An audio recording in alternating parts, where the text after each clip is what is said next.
Meski di tengah pandemi COVID-19, kualitas pendidikan seharusnya tetap dijaga. Upaya-upaya mempertahankan kualitas pendidikan, khususnya di jenjang perguruan tinggi, diantaranya adalah meningkatkan penelitian dosen dan menggelar webinar.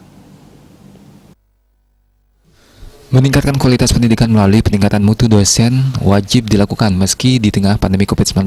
Upaya-upaya yang dilakukan diantaranya yakni melaksanakan penelitian dan menyuguhkan dalam kegiatan webinar. Webinar menjadi salah satu solusi terbaik yang dilaksanakan lembaga pendidikan dalam menyelenggarakan seminar di tengah pandemi.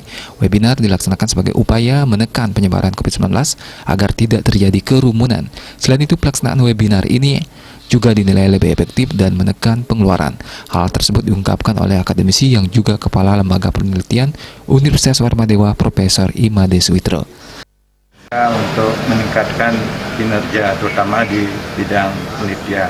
Cara-cara seperti ini tampaknya kegiatan ini lebih mudah gitu ya kita lakukan, sehingga para narasumber yang berasal dari negara lain itu tidak memerlukan dana besar untuk bisa datang ke Bali gitu. Tapi nanti kalau memang kondisinya normal, pasti kita juga akan offline gitu.